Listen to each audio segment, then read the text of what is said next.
Hallo und herzlich willkommen auf meinem Kanal Ride On with Friends. Mein Name ist Jürgen und es freut mich, dass ihr wieder eingeschaltet habt.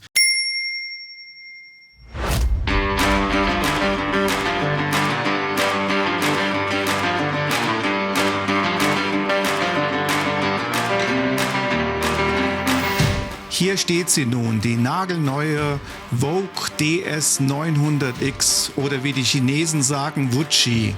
Eine Chinesin aus dem Hause Lonsin, dem größten Motorradhersteller der Welt, mit Technik von BMW Motorrad zu einem sensationellen Preis mit einer Serienausstattung, die die Wettbewerber das Fürchten lernen werden. Aber zunächst ein großes Dankeschön an meine Vogue-Vertragswerkstatt und mittlerweile größten Vogue-Händler Deutschlands, die H&S Motorradtechnik aus Krumbach, wo mir der Chef Bastian Schramm persönlich die erste in Deutschland zugelassene Vogue DS900X mit gerade 40 Kilometer überlassen hat. Ich werde kurz in diesem Beitrag auf einige technische Features eingehen und dies mit der aktuellen BMW F900 GS in der Ausführung Adventure nach bestem Wissen vergleichen. Sollte ich etwas Falsches erzählen, dann bitte ich euch dies als Bemerkung zu berichtigen oder zu ergänzen.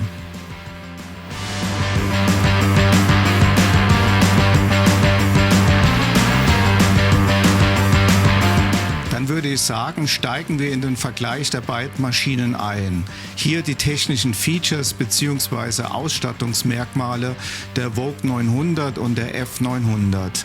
Beide in der Ausführung Cross bzw. Adventure. Der Motor ist nahezu identisch, da die Firma Lonsin für BMW Motorrad auch den Motor der F900 herstellt. Einige Unterschiede gibt es natürlich doch, was man im Leistungsunterschied von etwa 7 kW und 2 Newtonmeter Drehmoment sieht. Der geringere Verbrauch der BMW mit 0,6 Liter im Vergleich zur Vogue bei gleichzeitigem höheren Tankvolumen von insgesamt 6 Liter macht die BMW zum Reichweiten- und Leistungssieger. Auch das geringere Gewicht von 19 Kilogramm wirkt sich im Gelände positiv aus. Die Reifengröße mit 21 Zoll Vorderreifen und 17 Zoll Hinterreifen ist bei beiden Motorrädern gleich. Die Räder sind schlauchlos mit Speichen ausgestattet. Das Besondere an der Vogue ist, dass man das Motorrad auch als eine auf 35 kW zugelassene Maschine für den A2-Führerschein beziehen kann. Werfen wir nun einen Blick auf die Serienausstattung der Vogue DS900 Cross. Um nahezu dieses Niveau an Standardzubehör bei der BMW F900 GS Adventure zu erreichen, muss man bei BMW schon einmal das eine oder andere Zusatzausstattungspaket bemühen. Hier nun die Besonderheiten bei der Vogue. Ich fange einmal bei ein paar mir wichtigen Kleinigkeiten an. Die Vogue hat sämtliche digitalen Anschlüsse im Cockpit von 12 Volt über USB und USB-C. Man muss nun keine Zusatz-USB-Dosen mehr kaufen. Es ist endlich alles da, was der Biker sich wünscht. Überrascht hat mich eine integrierte HD-Dashcam zwischen den Scheinwerfern, die per Knopfdruck aktiviert werden kann. Die gesamte Beleuchtung ist State of the Art in LED mit Kurvenlicht. Das heißt, sind die Zusatzscheinwerfer nicht schon an, dann wird zusammen mit dem Blinker das entsprechende Zusatzlicht dazugeschaltet. Die Reifen sind mit Druckluftsensoren ausgestattet, die ihre Werte an das TFT-Display schicken. Ein Schaltassistent kann individuell konfiguriert werden. Ohne Kupplung kann man mit dem Quickshifter nach oben und nach unten schalten. Ein Radar hilft als Totwinkelassistent und warnt bei gefährlichen Überholmanöver. Und die serienmäßige Sitz- und Griffheizung unterstützt bei Fahrten ins kältere Gefilde. Ein Tempomat, Haupt- und Seitenständer sowie die Integration einer Navigationssoftware im TFT-Display und Keyless Go mit 2 Ersatzschlüsseln runden die riesige Palette an Ausstattung ab.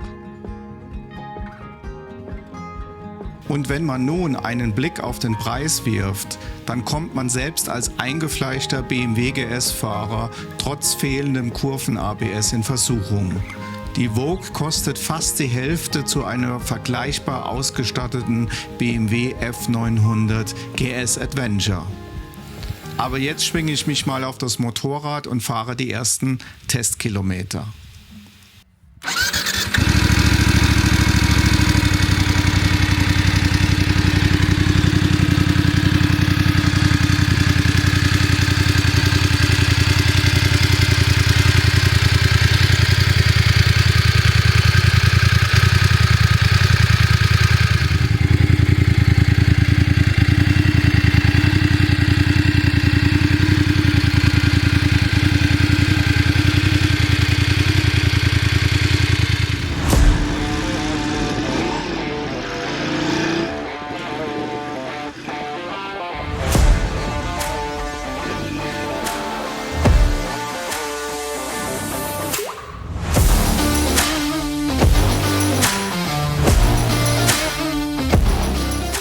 Das Fahren und das Fahrverhalten erinnert mich sehr an die BMW F850 GS, die ich im Januar in Andalusien gefahren bin.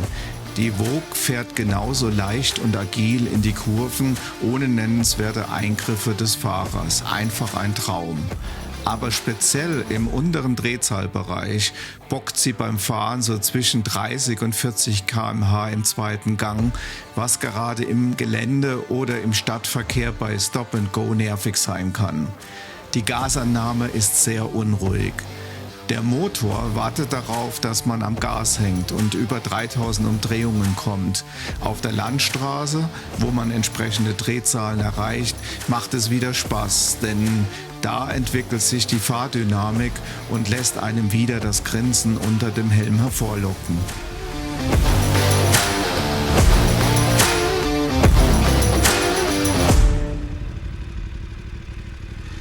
Wie lautet nun mein Zwischenfazit?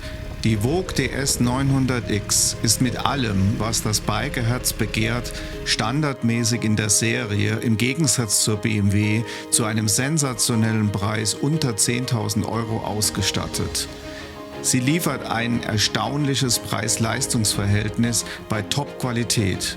Insbesondere sind modernste Sicherheitsfeatures und Komfortausstattungen mit renommierten Zulieferteilen wie Bremsen am Fahrwerk und in der Elektronik verbaut.